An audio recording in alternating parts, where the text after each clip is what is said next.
Saudações a todos que nos acompanham aqui naquele que é o vosso canal IAG Moçambique. Estamos no segundo trimestre da Escola Sabatina. Queremos desde já dar as boas-vindas a todos que se encontram aqui pela primeira vez e desde já peço para que possa subscrever-se no canal, ativar o sininho de notificações, compartilhar este vídeo com os demais. Hoje temos a lição número 1 deste novo trimessário, que tem como tema crescendo em relacionamento com Deus.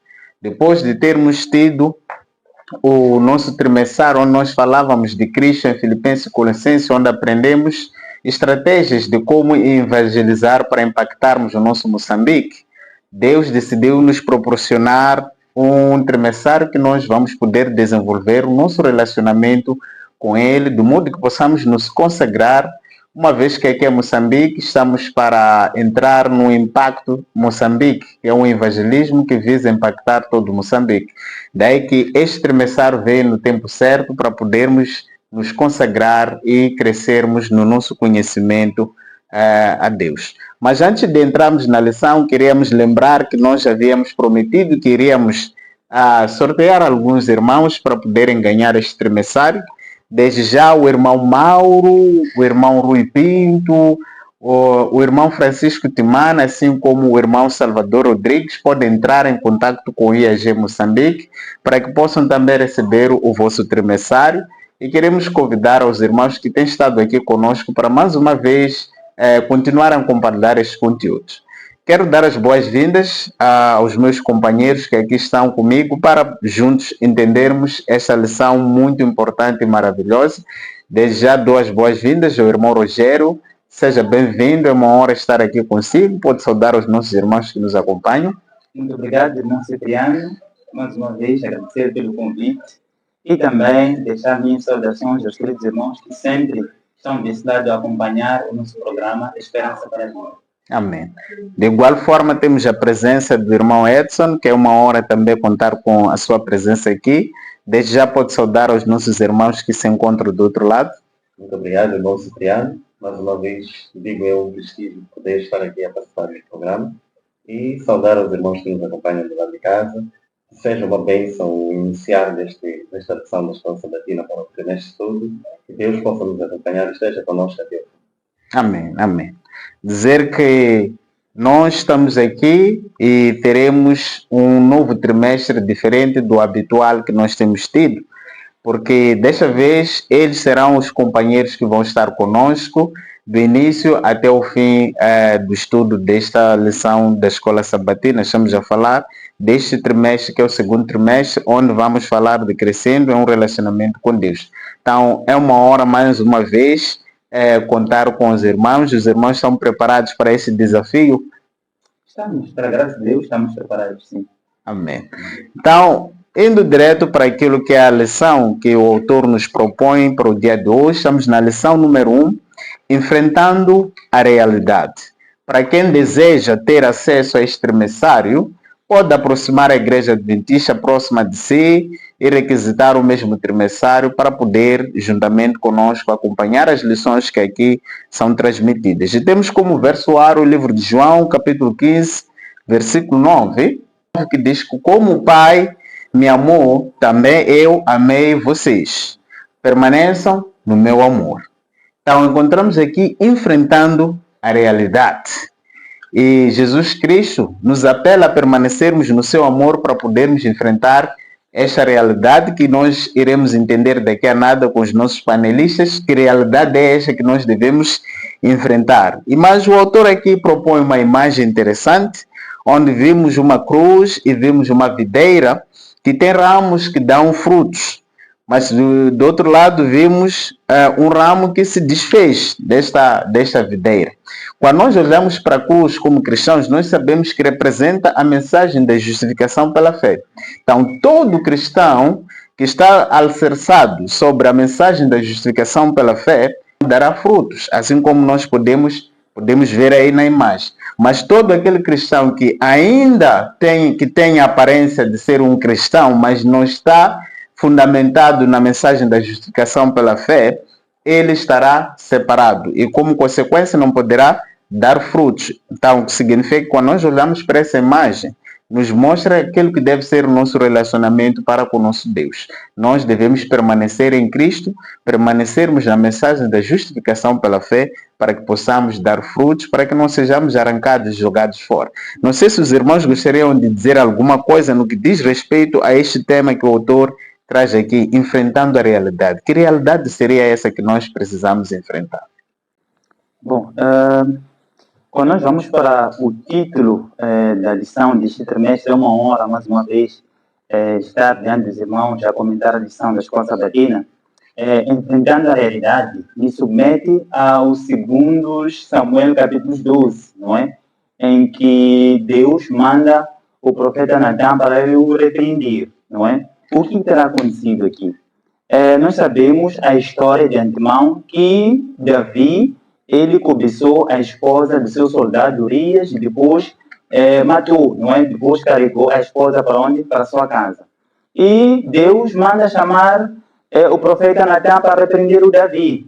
Então, primeiramente, Davi não sabia o que estava acontecendo. É quando o profeta Natan disse, na verdade, o que está acontecendo aqui é você, Davi. Não é tudo o que aconteceu nessa história, neste episódio que eu contei, representa a você mesmo.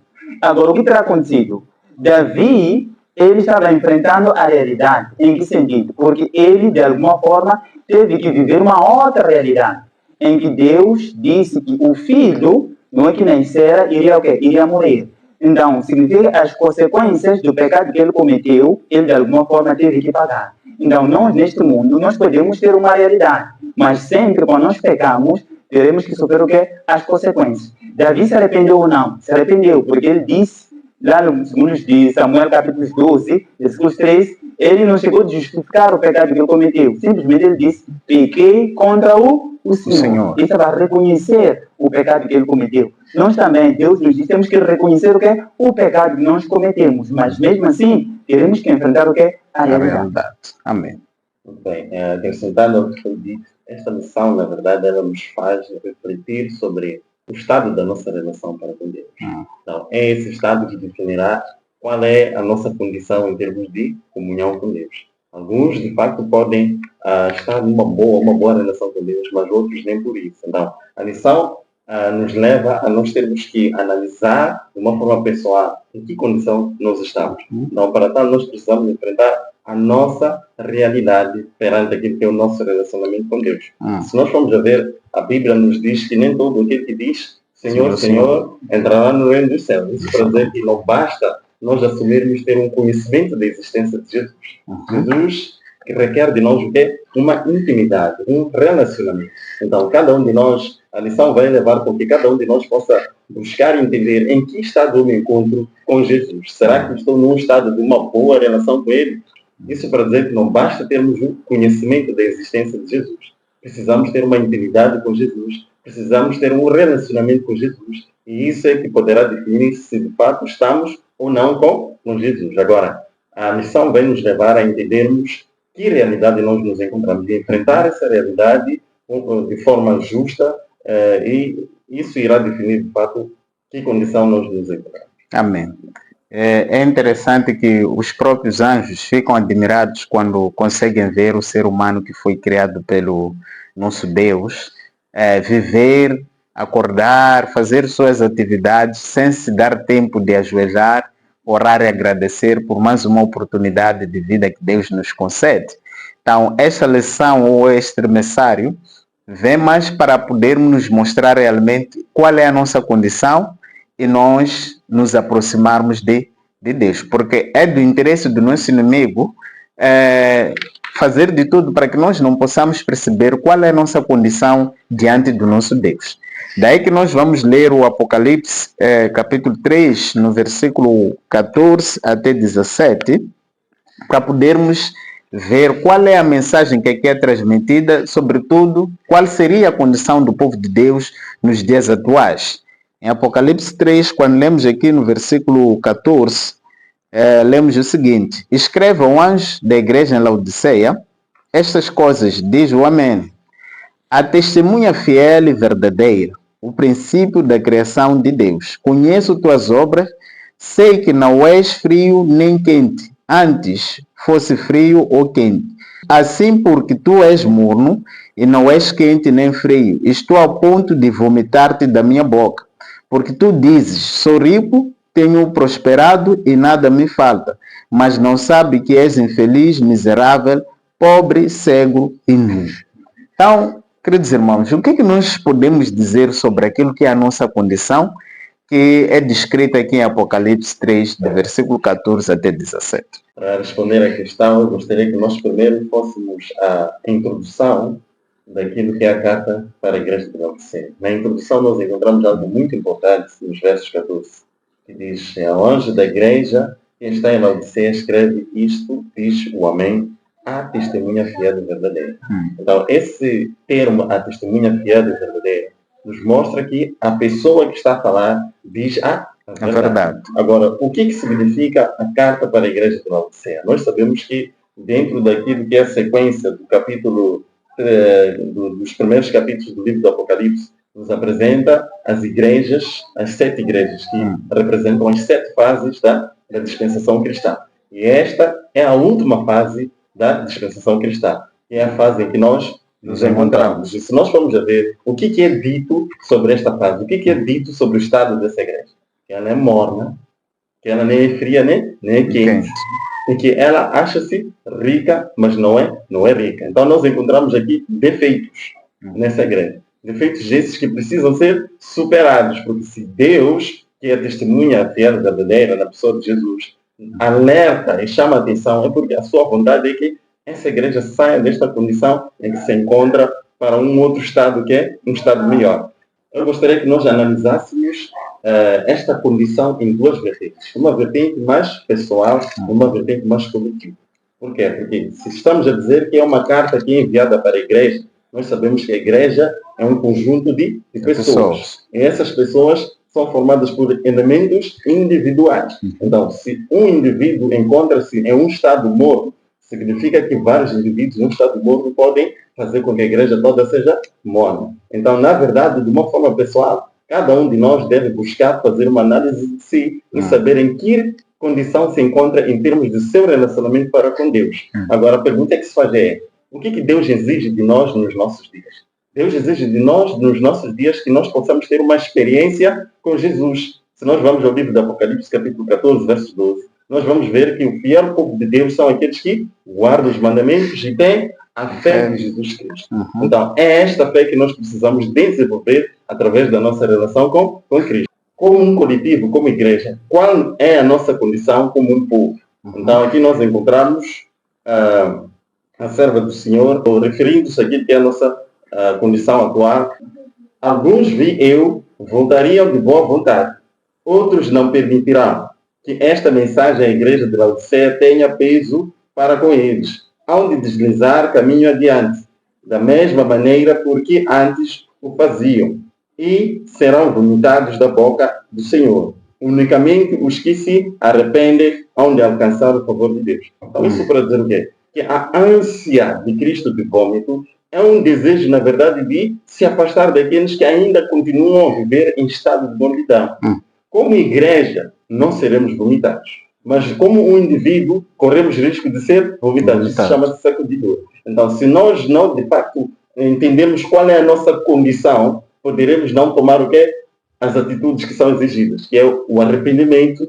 Por quê? Porque arrepende-se aquele que entende que a sua condição não é boa. Então, Deus exige de nós que cada um conheça a sua condição de forma individual para que não seja vomitado. Não é? Então, esta, nós diríamos em suma, que é a condição que a igreja se encontra, precisa estar definida na vida de cada um como um elemento, mas como um coletivo, todos nós possamos refletir nesse assunto. Ok? Muito bem. Eu também vou analisar essa última igreja, a igreja de Laodiceia. Nós sabemos que Laodiceia quer dizer julgamento do povo ou povo do juízo, não é?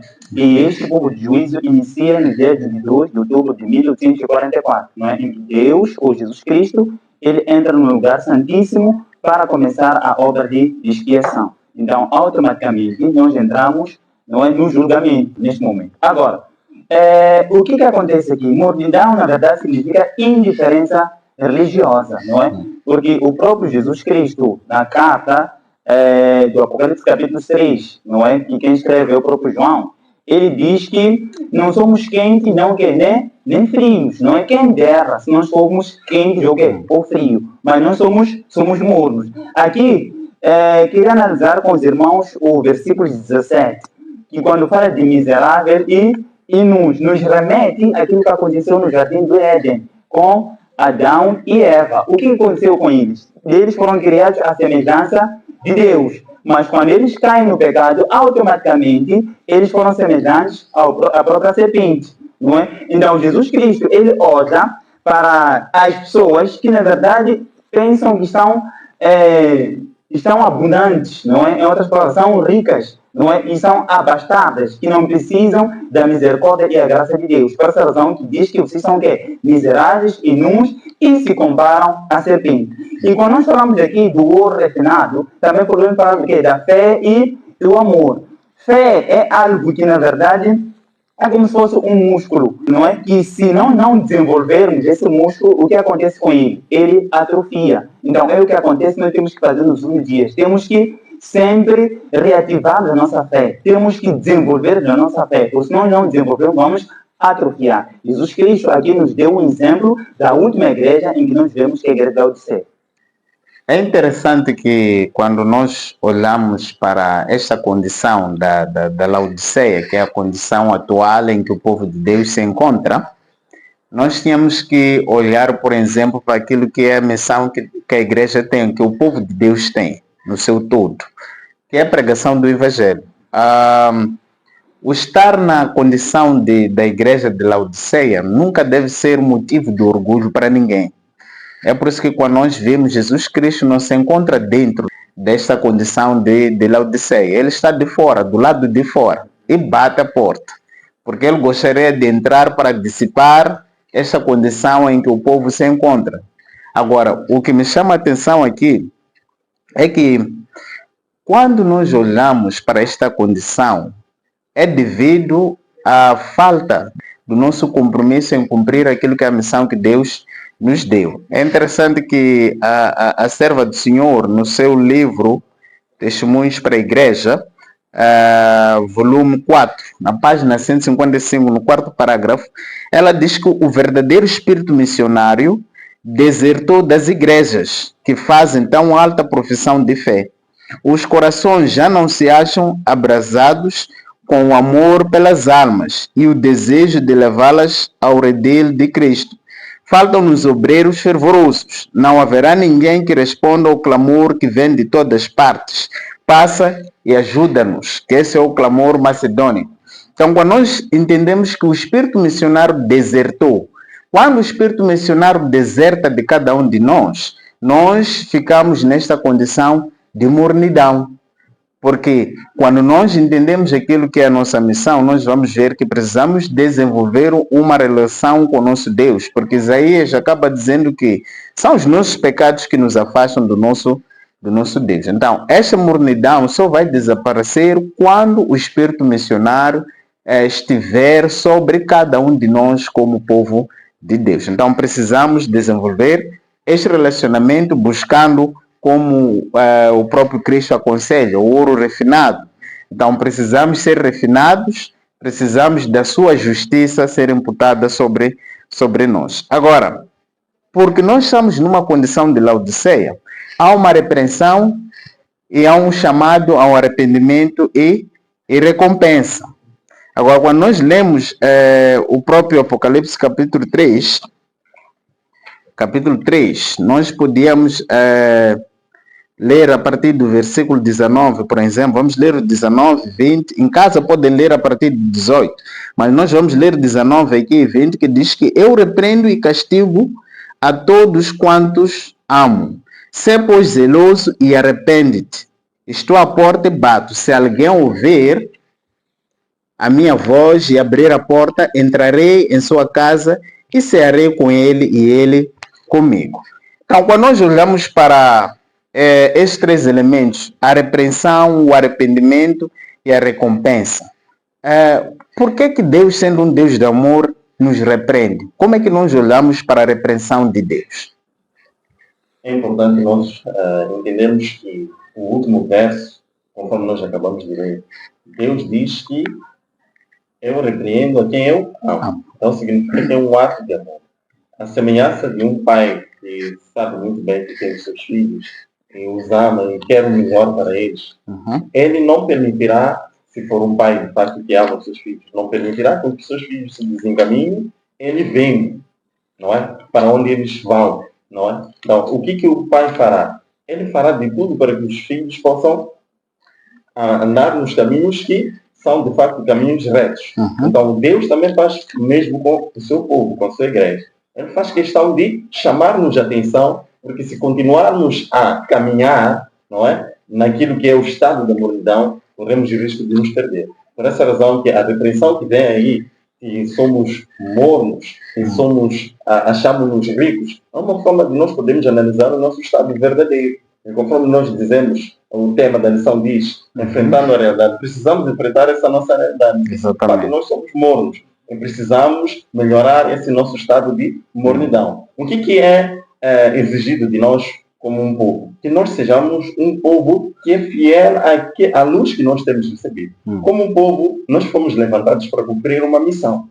A missão nos é clara. É anunciar as 3 mensagens angélicas. Agora a pergunta que se faz é esta. Será que nós estamos a fazer esse trabalho? Será que nós estamos a viver de acordo com essas 3 mensagens angélicas? Será que nós conhecemos essas mensagens e sabemos como é que elas se aplicam na nossa vida? Então, são essas questões que podem nos fazer nós entendermos o nosso estado real. Não só. Quando nós analisamos, como já dizia, essa questão de mornidão tem que ser vista num contexto individual, mas também num contexto coletivo. Num contexto individual, cada um faz a análise de si, mas num contexto coletivo, nós também precisamos ver o que nós temos vindo a fazer como igreja. Será que como igreja nós temos vindo a impactar o mundo conforme devíamos fazer? Então, essas são as questões que, ao refletir nelas, nós saberemos qual é a nossa condição e, ao recebermos a repreensão de Cristo, nós iremos, de fato, tomar a atitude correta. Agora, o arrependimento. Para que alguém se arrependa, o que precisa fazer? É, primeiro, aceitar a sua condição. Então, se nós entendermos que estamos mornos e nos achamos ricos, de fato, temos o conhecimento sobre a igreja verdadeira, nós entendemos que, de fato, na verdade, essa riqueza, nós não temos feito uso dela. O que isso seguirá? Se seguirá um desejo de nós possamos e podemos fazer o quê? Nos arrepender do estado em que nós nos encontramos e fazermos aquilo que é a vontade de Deus. Agora, há uma recompensa que Deus dá. Qual é a recompensa? É que todos aqueles que se arrependem, verdadeiramente Deus estabelece a comunhão com eles. Cristo é presente na vida dessas pessoas. Assim como diz o texto, eles que chegam à porta e batem. Então, Cristo bate a porta dos nossos corações de forma mais pessoal. Mas bate a porta também da nossa igreja como um coletivo, para que possa entrar e cear conosco. O que significa entrar e cear conosco? Significa entrar e fazer com que nós possamos compreender as verdades essenciais para o nosso tempo. Porque o cear nos leva a entender que há uma ceia, há uma mesa que será colocada para que se alimente. Então, nós, ao nos alimentarmos com Cristo, estamos a dizer o quê? Que vamos partir da sua palavra, iremos compreender a sua palavra, iremos entender aquilo que Ele quer para nós como seu povo no tempo do fim. Isso nos leva à experiência dos discípulos de Emaús. Quando eles vinham com Jesus Cristo abriu as Escrituras para eles. E eles puderam discernir, de fato, aquilo que iria acontecer com o Messias. Que o Messias ia padecer tudo aquilo que, de fato, aconteceu com Jesus Cristo. E veja só que quando já chegam ao lugar onde eles iam, o que eles disseram?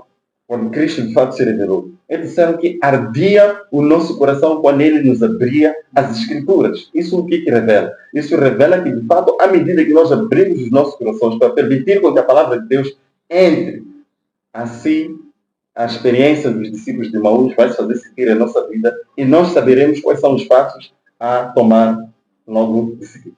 Amém. Muito bem. O irmão Edson, na verdade, ele acabou definindo de uma forma sucinta, não é? Ou essas 3 palavras estão aqui, repreensão, arrependimento e recompensa, porque também os mesmos textos aqui lidos vão exemplificando aquilo que é a repreensão, arrependimento e a própria recompensa. Por exemplo, Jesus Cristo aqui na própria lição diz que repreende para o quê? Para o nosso bem, não é?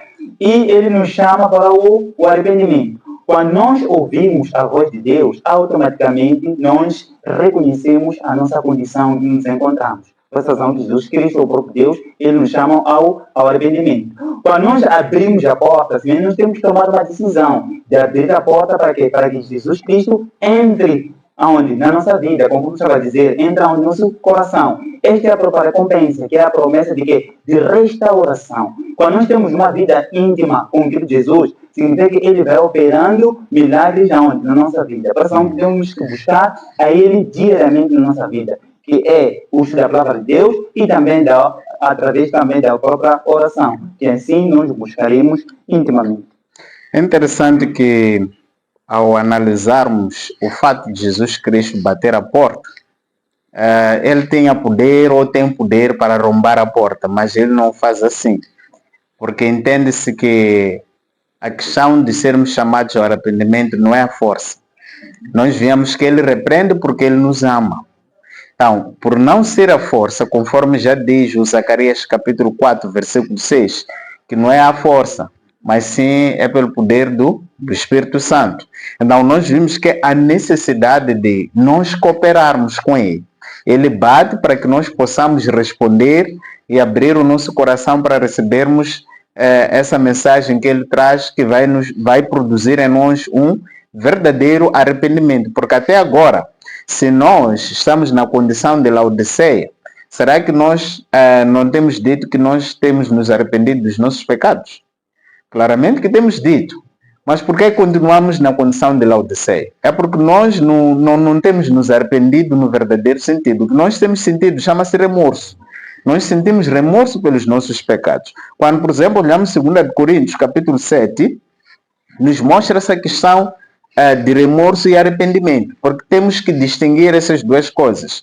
Quando se fala, por exemplo, de arrependermos dos nossos pecados, isso envolve nós nos entristecermos pelos atos que nós cometemos, mas o remorso é entristecermos pelas consequências dos atos que nós cometemos. No versículo 9, diz, capítulo 7, 2 Coríntios, versículo 9, diz que agora me alegro, não porque foste entristecidos, mas porque foste entristecidos visando ao arrependimento. Pois foste entristecidos segundo a vontade de Deus, para que não fosses dano algum por nossa causa. Pois a tristeza segundo a vontade de Deus produz o arrependimento que conduz à salvação, o qual não traz remorso, mas a tristeza do mundo traz a morte. Então nós vimos aqui que precisamos nos entristecer pelos atos que nós cometemos, não temendo as consequências dos atos que nós cometemos. Porque quando simplesmente nos limitamos a ter temor por causa das consequências dos nossos atos, isso é apenas remorso. Porque quando somos livrados dessas consequências, nós voltamos de novo a cometer os mesmos erros. Então, a igreja de Laodiceia precisa receber a mensagem de advertência, para que essa mensagem possa produzir um genuíno arrependimento. E hoje estamos a falar da mensagem da verdade presente. É dela que o rebanho de Deus precisa ouvir para que possa se arrepender dos seus pecados, para que possamos ganhar a recompensa que o nosso Deus claramente prometeu que vai nos conceder. Então, eu gostaria de adicionar algo muito importante sobre a questão da mensagem da Igreja de Laodiceia, porque essa mensagem ela é dirigida de forma direta aos líderes, e dos líderes depois é dirigida ao povo. Agora, a questão que se faz é qual é o papel que os líderes devem desempenhar dentro dessa mensagem perante o povo? Será que os líderes devem ocultar a mensagem de advertência por detrás da mensagem de Laodiceia, para que o povo não possa, em algum momento, se sentir mal por causa da maneira como essa mensagem é transmitida? Nós vemos que a mensagem não poupa, diz a real condição em que a igreja se encontra. Agora, até que ponto essa mensagem precisa ser levada ao povo pelos líderes? No livro Testemunhos Teleiros, volume 1, página 327, diz assim: o Senhor nos mostra aqui que a mensagem a ser apresentada a seu povo pelos pastores, a quem ele chamou para adverti-lo, não é uma mensagem de paz e segurança. Não é meramente teórica, mas prática em todo particular.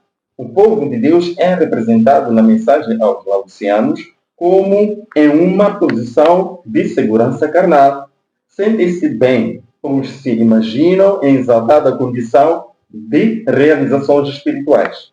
como dizes, rico sou e estou enriquecido, e de nada tenho falta, e não sabes que és um desgraçado, um miserável, um pobre e cego. Então nós vemos aqui que é a tarefa dos pastores não ocultarem as advertências por trás dessa mensagem, mas antes deixarem claro que a igreja encontra-se em estado morno e não pregarem uma mensagem de paz e segurança como se tudo estivesse bom, porque na verdade a igreja não se encontra boa. A igreja precisa fazer o trabalho que se fazia. Se nós formos a voltar à história dos nossos pioneiros adventistas, nós vamos ver que os nossos pioneiros eram homens que dedicavam suas energias e forças para o avanço da obra. O foco deles era a missão e não tinham os interesses deste mundo a conflitarem com aquilo que era a sua missão. Então, é isto que é necessário nos nossos dias. Nós vamos ver que aqueles que são colocados em posição de liderança muitas das vezes permitem-se deixar levar pelas coisas deste mundo, ao invés de pregar as verdades necessárias para o seu povo. Porque não quer irritar ao povo, porque o povo pode se desiludir e, quem sabe, abandonar as fileiras da igreja. Mas não, a mensagem de Laodiceia, ela faz com que o povo deseje cada vez mais se aproximar de Cristo. Porque é a mensagem que irá fazer com que os verdadeiros sinceros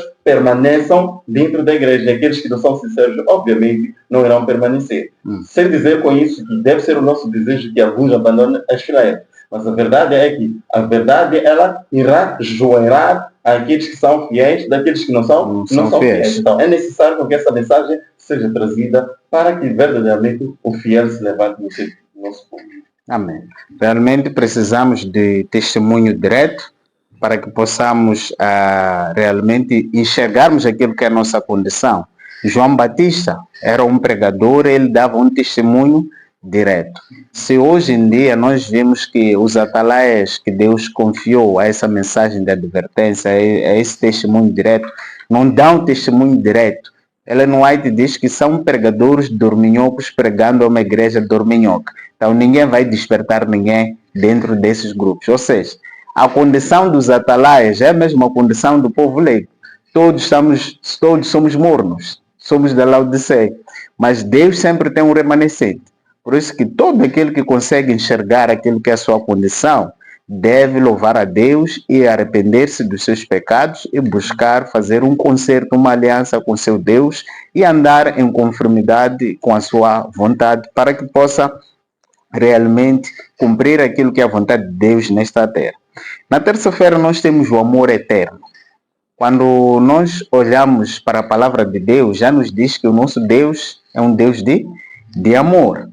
Então, aqui, o autor nos traz essa questão de amor eterno. Antes mesmo de mergulharmos em muitos assuntos aqui, eu gostaria de entender dos irmãos como é que nós encaramos esse fato de Deus nos amar com amor eterno. Como é que nós nos sentimos quando nos deparamos com esta realidade de que Deus nos ama com amor eterno? O que é que nós temos a dizer aqui? No livro de João, capítulo 10, versículos 30, o próprio Jesus Cristo diz as seguintes palavras: eu e o Pai somos o quê? Somos um.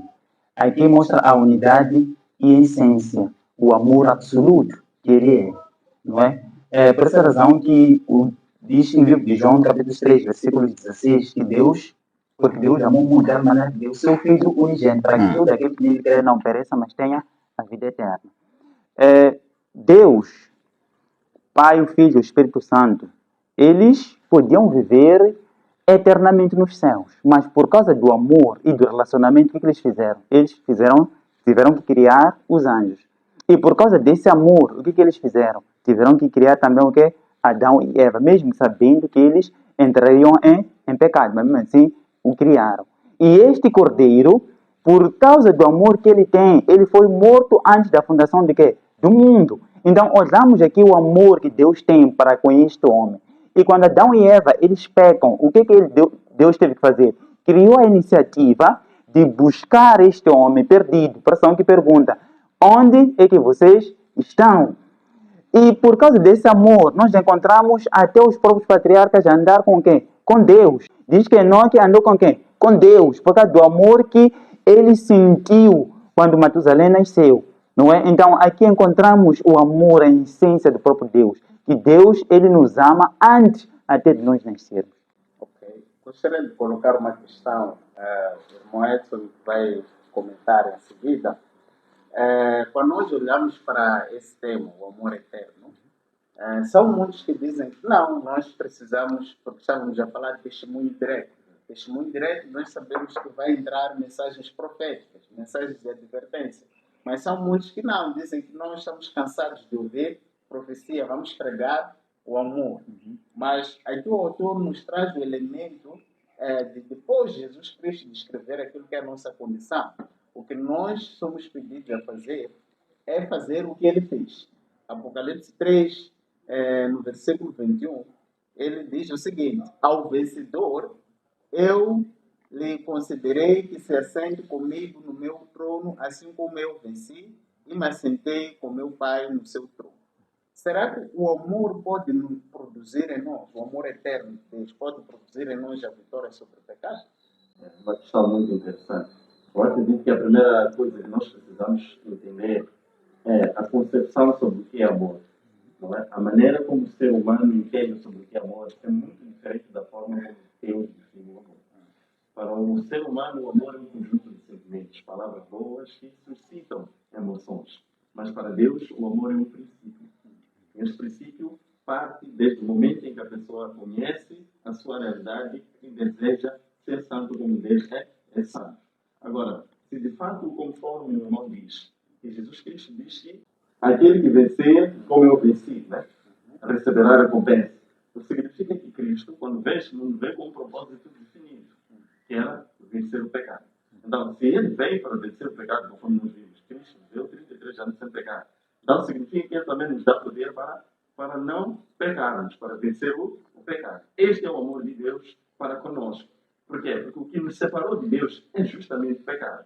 Nós, quando olhamos para o Gênesis, vamos ver que a primeira coisa que aconteceu aos nossos primeiros pais, quando eles pecaram, a glória de Deus se afastou deles. Isso era um símbolo de que Deus não podia estar perto de um ser humano pecador. Não podia permitir que a sua glória estivesse dentro do ser humano pecador. Também não há comunhão entre trevas e luz. Não há comunhão entre trevas e luz. Então, Deus, fazendo isso, não significa que abandonou o ser humano. Por essa razão que Deus coloca agora o plano de resgate desse ser humano. Quando em Gênesis 3,15 fala que viria Cristo para tomar a forma humana. Então, nós temos que entender que se Cristo vem com um propósito claro e definido. Qual é? Para que o homem pudesse aprender, primeiro, a entender que a condição de pecador não é uma condição boa. E segundo, poder ter exemplo, com base na própria vida de Cristo, de como proceder para a vitória sobre o pecado. E, por conseguinte, desenvolver uma confiança de que o poder de Cristo pode fazer vencer o pecado. Este é o amor de Deus revelado na vida do pecador. Então, sim, podemos sim afirmar de forma clara e direta que o amor de Deus nos permite nós vencermos o pecado. Pode nos capacitar a vencer o pecado. Bom, por causa desse amor eterno que Deus tem por nós, quando nós vamos por de Apocalipse capítulo 5, versículos 10, diz: tu os constituístes reino e sacerdotes para o nosso Deus e eles reinarão sobre o quê? Sobre a terra. Então Deus, por causa desse amor, ele vai nos constituir o quê? Sacerdotes no seu reino. E também quando nós vamos para o livro de Apocalipse capítulos 20, versículos 4, ele diz o seguinte aqui: vi tronos em que se assentaram aqueles a quem havia sido dada autoridade para julgar. Vi as almas dos mortos que foram decapitados por causa do testemunho de Jesus e da palavra de Deus. Eles não tinham adorado a besta nem a sua imagem e não tinham recebido a sua marca na testa nem nas mãos. Eles ressuscitaram e reinarão com Cristo durante 1000 anos. E não só, Deus aqui também nos dá uma autoridade para julgar o quê? Os mortos, não é? Então, é esse amor que tem Jesus Cristo, por quê? Por esta humanidade. Não por no sentido que ele não reconheça porque aqui o autor diz que o mais impressionante é que Jesus Cristo, não é, compreende nossa mornidão, não é? Aqui nós temos que entender uma coisa. Provavelmente o autor não quer dizer que Jesus Cristo compreende a nossa vida pecaminosa, não é? No sentido de nós temos que continuar estar onde? No pecado, não nesse sentido. É no sentido que nós temos que ser levados ao arrependimento, para que de alguma forma não continuemos na mornidão. Porque nós temos que sair de onde? Do estado em que nós estamos. E Aqui podemos ver uma coisa que, quando nós falamos sempre do amor, conforme já dizia o irmão Edson, é que todo aquele que realmente aceita a mensagem de Jesus Cristo, aceita o seu amor, aceita a profecia. Porque a pessoa que escreve a profecia para os últimos dias é chamado de discípulo amado. Não é possível você querer falar de amor sem falar de profecia, na perspectiva bíblica. Porque através da profecia, os caminhos se abrem para nós compreendermos os eventos que nos aguardam, para podermos nos preparar para a breve volta de Nosso Senhor, que por tanto nos amar decidiu morrer por nós, para que pudéssemos ter a vitória sobre a morte, termos a vitória sobre o pecado. Mas aqui o que fica claro é que se Jesus Cristo venceu, e ele diz que ao que vencer assim como eu venci, e nos questionamos o que Cristo venceu, ele venceu o pecado, ele venceu a morte. Então nós também somos convidados a vencer o pecado e a vencer a morte através dele. Porque sem ele, tudo isso aí é impossível para nós. Por isso que quando nós olhamos, vamos ver que, independentemente daquilo que tem sido a nossa reação, o objetivo central de Deus é sempre se aproximar de nós. Quando Deus viu o Adão se afastar por causa do pecado, foi o próprio Deus que apareceu e perguntou: onde você está? Então, esta deve ser a questão que cada um de nós tem no seu interior nos dias de hoje. Onde é que eu estou no meu relacionamento com o meu Deus? Onde é que eu me encontro? Porque precisamos realmente enxergarmos aquilo que é a nossa condição e voltarmos ao amor de Deus. Porque Ele nos amou antes mesmo que nós viéssemos. Quando nós estávamos no ventre das nossas mães, Deus já nos amava. Antes de virmos a existência, Jesus Cristo veio e morreu por nós. Então, Ele nos amou com um amor eterno. Então, precisamos refletir este amor nas nossas vidas. Por isso que precisamos permanecer em Cristo, não é? Quando nós olhamos, por exemplo, João capítulo 15, do versículo 1 a 11, que acredito que já se leu este texto, esses versículos. O que esses versículos nos revelam sobre estarmos ligados a Cristo, permanecermos em Cristo? O que significa permanecer em Cristo? Nós precisamos, em primeiro lugar, perceber o que significa permanecer. O João capítulo 15 apresenta uma alegoria de uma videira. Diz que Jesus é aquela videira e nós somos os ramos. E para que nós possamos dar frutos, precisamos permanecer nele, ou seja, estar ligados a ele. Então a palavra permanecer, em outras palavras, quer dizer estar em conexão constante com Cristo. Um exemplo perfeito sobre a conexão com Cristo é o Enoque. O Enoque, a Bíblia diz que ele andou com Deus. O que significa andar com Deus? Significa que ele tinha uma vida de comunhão com Deus. Se nós formos a estudar mais sobre a história de Enoque, nós vamos ver que Enoque era um homem de oração, era um homem que estudava a palavra de Deus, tanto que ele anunciava a vinda de Cristo no seu tempo, porque essa era uma mensagem que ele havia recebido e entendia que havia necessidade de pregar naquele tempo. E ele também era um evangelista, pregava a mensagem que ele recebia. Então, isso significa permanecer com Deus. Quando nós reunimos todas aquelas condições que são necessárias que um cristão possa ter. Então, estamos a permanecer com Cristo. Agora, de que maneira nós mostramos de forma exterior de que permanecemos em Cristo? O amor de Deus é revelado em nós através da nossa obediência aos seus mandamentos. Quando nós guardamos os seus mandamentos, nós estamos a demonstrar às pessoas, estamos a demonstrar exteriormente que nós temos permanecido com Cristo. Esses são os frutos que a Bíblia aqui nos fala. Agora, não é possível nós permanecermos com Cristo se nós não olharmos para a sua palavra como o nosso pão de cada dia, como aquilo que nos deve alimentar dia após dia. Então, nós devemos estudar, manter uma vida de devoção, uma vida de oração, para que compreendamos qual é a vontade de Deus para a nossa vida, sobretudo no tempo presente que nos encontramos.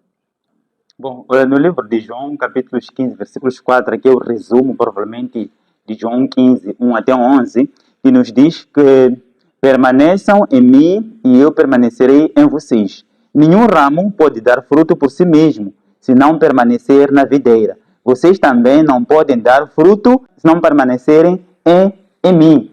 Não é? Aqui já se deu a alusão de que forma nós podemos permanecer em Jesus Cristo, que é o estudo da palavra e também a conexão que nós devemos ter contínua com o nosso Deus. É dessa forma que nós podemos permanecer em Cristo. E também aqui encontramos o segredo da própria frutificação, não é? Que é permanecer em Jesus. Por essa razão que a minha forma de ser, de estar, as pessoas devem olhar a quem? A Cristo. Por essa razão que os frutos são visíveis, não é? No meu dia a dia. Todas as pessoas que vão olhar para mim, vão olhar para quem? Para Cristo. E não só, nós temos que ter um espírito de quê? De obediência, do amor e também de alegria. Nós estudamos aqui os textos do apóstolo Paulo, que ele sempre dizia que alegrem-se no Senhor. E digo sempre, alegrem-se. Ele até disse, eu aprendi a conviver, não é? Alegria, tanto na fartura, assim como na escassez. E também nós já vimos no livro de Mateus capítulo 5, versículos 14, no livro de João capítulo 8, versículo 32, diz que ele é a luz do mundo.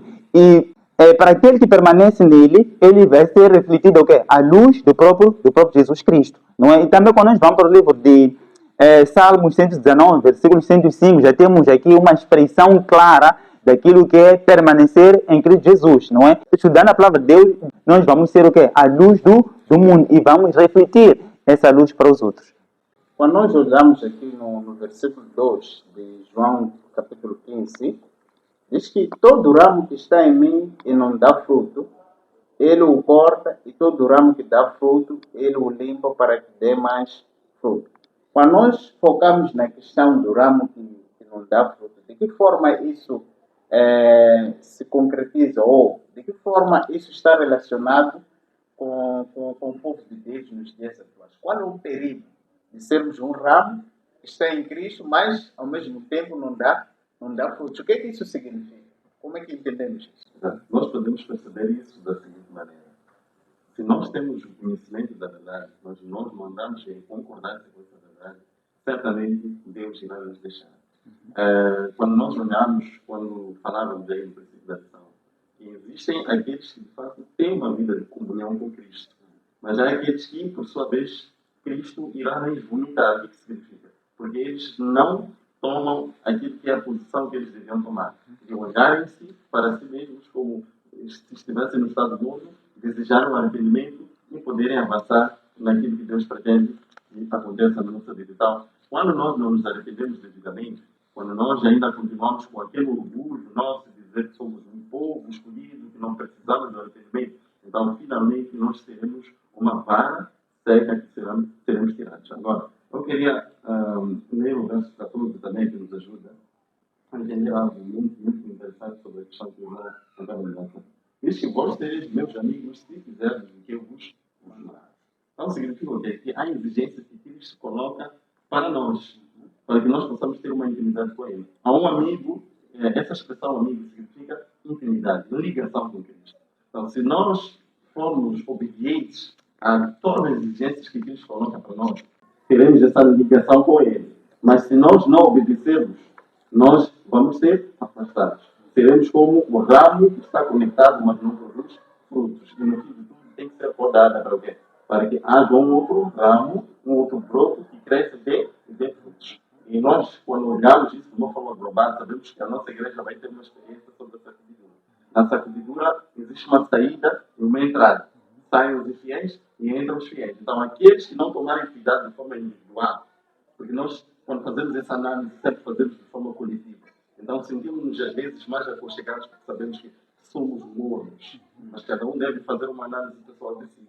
Porque Cristo vai vomitar. Há alguns que não se consagraram.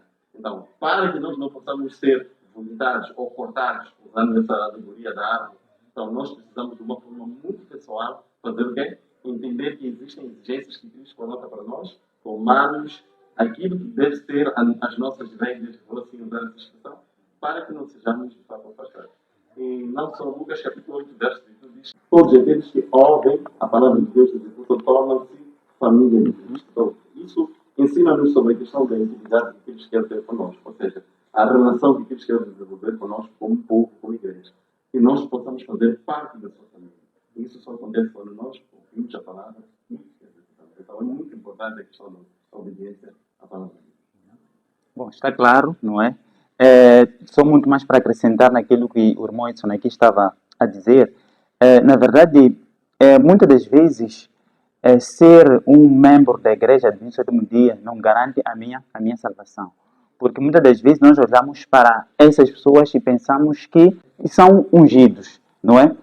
Há um pastor que estava a dizer o seguinte: houve um alvoroço quando ele disse as seguintes palavras, que os 144 mil simplesmente não é um povo da igreja do sétimo dia. São pessoas também que virão de onde? De fora para se juntar o quê? Aos 144 mil. Diz que na igreja onde ele estava orando, muitos pastores, não é? Ficaram atônitos por ouvirem isso. Agora, atenção, queridos irmãos, não você olha para alguém e pensar que é detentora do quê? Da salvação. Por essa razão que Deus diz, permaneçam quê?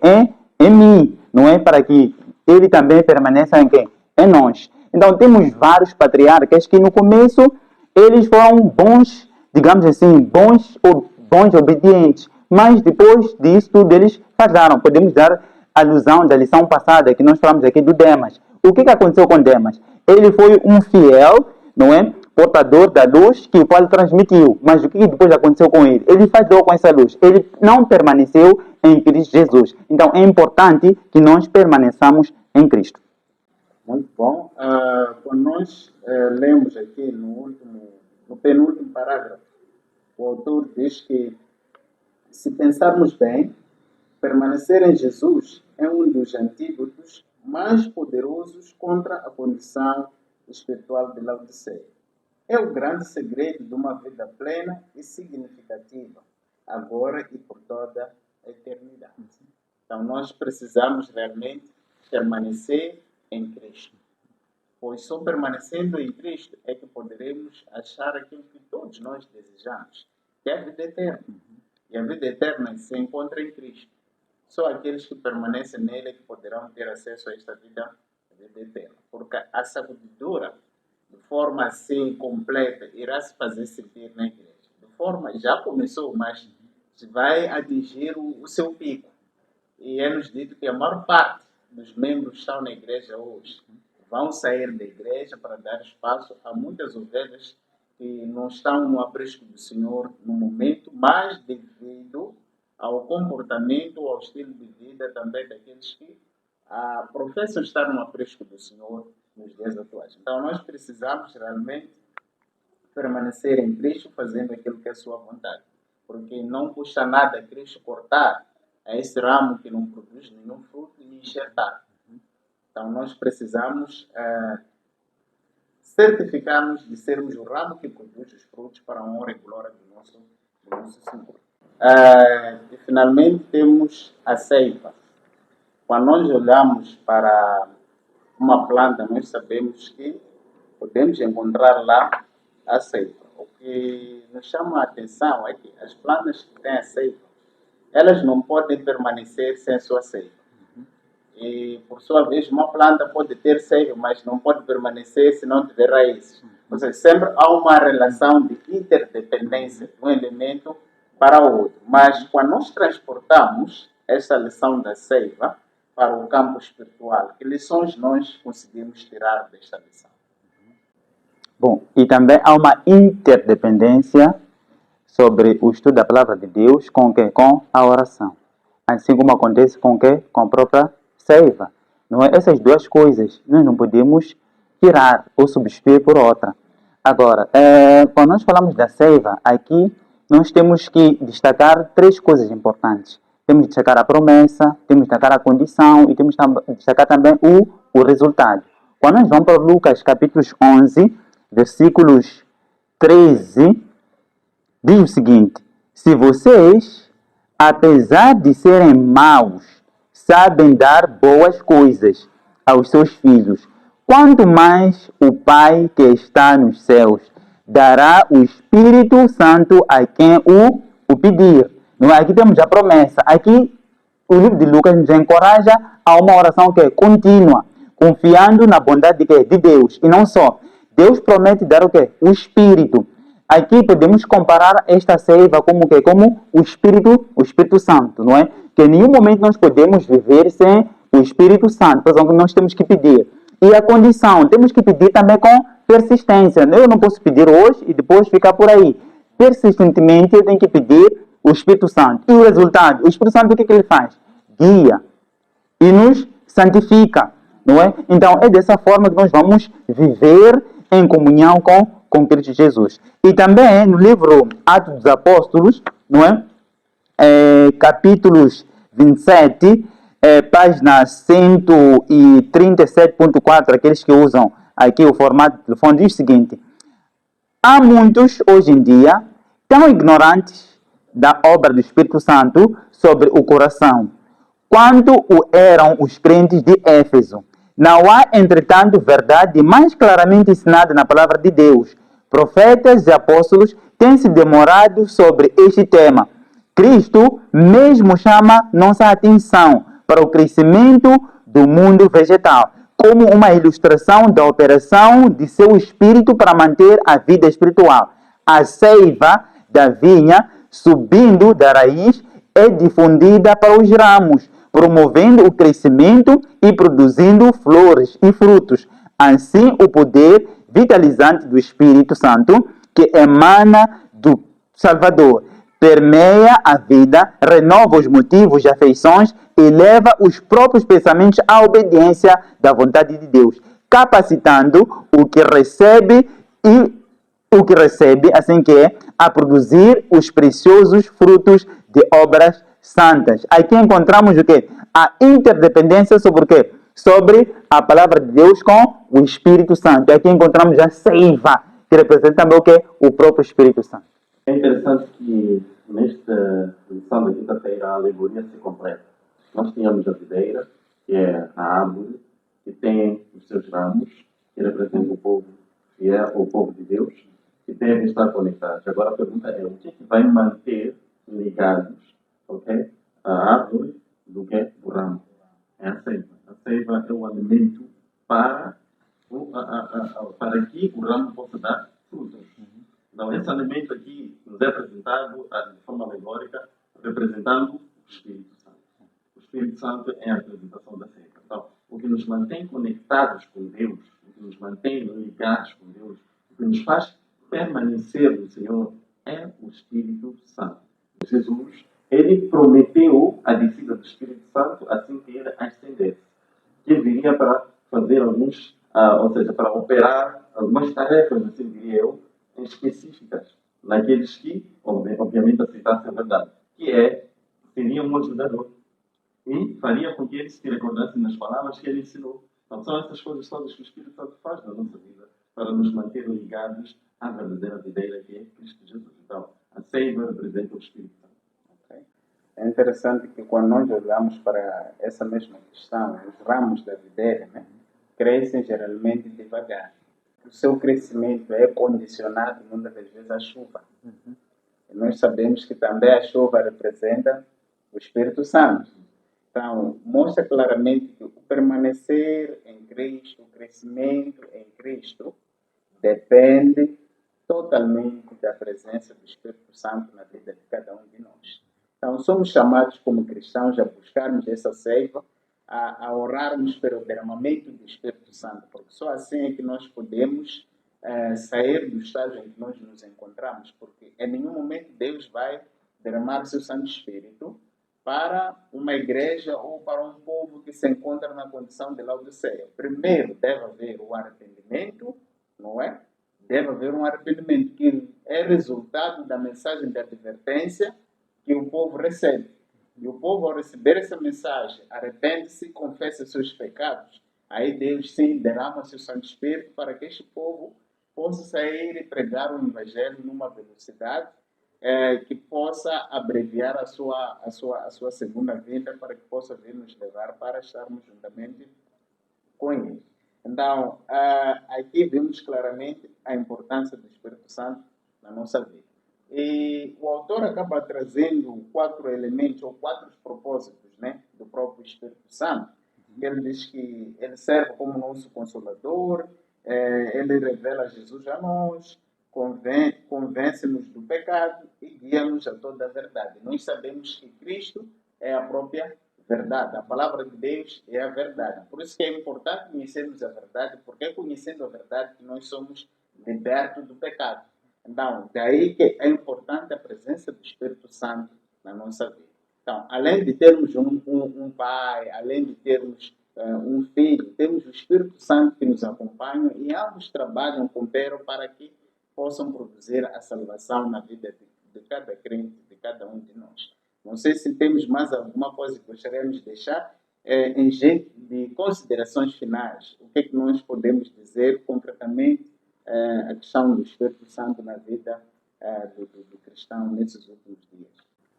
Então, após nós termos dado essa lição, eu quero acreditar que podemos entender que a nossa posição não é muito favorável como um povo. Mas cada um talvez diga que eu tenho tido uma relação com Cristo, uma experiência melhor que nos anos anteriores. O que deve acontecer é que nunca deve se retroceder. Devemos avançar cada vez mais para frente. Agora, aquele que nunca teve uma experiência especial com Jesus Cristo, agora é o tempo de tomar a decisão para que possa, de fato, desenvolver uma intimidade com Jesus Cristo. Porque, na verdade, se há algo muito essencial e interessante que nós encontramos no Evangelho, é que Deus tem a sua graça estendida de forma superabundante onde o pecado existe. Então, se o povo de Laodiceia tem amado o pecado, então tem a graça de Deus para que possa agora abandonar o pecado. Deus tem um propósito muito grande para com este povo. Quando nós lemos aqui Ezequiel capítulo 11, verso 19, diz assim: E lhes darei um só coração, e porei dentro deles um novo espírito. E tirarei da sua carne o coração de pedra, e lhes darei um coração de carne. Então, este é o projeto, o plano de Deus, é a vontade, na verdade, de Deus para com esta igreja, esta última parte. Então, se nós abrirmos nossos corações, Deus irá fazer maravilhas em nós. E nós, como recompensa, como ganho final, o que nós teremos? Deus permanecendo em nós, e nós demonstrando isso através dos nossos frutos, que é refletindo o seu caráter, guardando os seus mandamentos, como uma forma de poder provar que Deus de fato tem operado em nossas vidas. Bom, em jeito também de últimas considerações, eu poderia dizer o seguinte, que em todas as eras sempre existiu uma verdade presente, não é? Quando nós vamos para o livro de Apocalipse, capítulo 14, principalmente versículos 7, não é? Ele disse em alta voz: temam Deus e glorifiquem-no, pois chegou a hora do seu juízo. Não é? Esta é a verdade presente que nós temos que glorificar a Deus e também nós temos que voltar ao estágio inicial, que é guardar os mandamentos do próprio Deus. Então, ele nos chama para que nós possamos difundir essa mensagem para que as pessoas voltem a guardar os seus mandamentos. E não só, nós temos que também entender que o amor de Deus é eterno, não é? E o amor de Deus não é algo passageiro, mas é algo definitivo. Nós costumamos dizer o seguinte: onde abunda o pecado, sempre sobreabundou o quê? A graça. Mas a graça de Deus tem o seu limite. Assim como aconteceu nos tempos de Noé, não é? Assim como aconteceu nos tempos de Sodoma e Gomorra, e também acontecerá no tempo do fim, antes de Jesus Cristo voltar. Nunca houve, em todas as eras, a retirada do Espírito Santo. Sempre, o Espírito Santo sempre esteve presente. Mas será um tempo, que pode ser agora, em que o Espírito Santo está se retirando aonde? No planeta Terra. Então, é importante que nós o busquemos todos os dias em espírito e em verdade. Agradecemos a presença dos nossos irmãos que nos ajudaram a entendermos esta lição. E o nosso apelo é que possamos realmente nos arrependermos dos nossos pecados e entregarmos a nossa vida a Cristo. Queremos convidar a todos para que possam subscrever-se se não estão inscritos no canal, ativar o sininho de notificações, compartilhar este vídeo com os demais. E queremos convidar os irmãos para a próxima lição, que será a lição número 2, aqui no vosso canal IAG Moçambique. É desta forma que nós nos despedimos, na esperança de voltarmos a nos encontrar na próxima semana para mais um estudo da lição da Escola Sabatina. Que Deus possa os abençoar. Em nome de Jesus. Amém. Amém. IAG. Juntos avançaremos.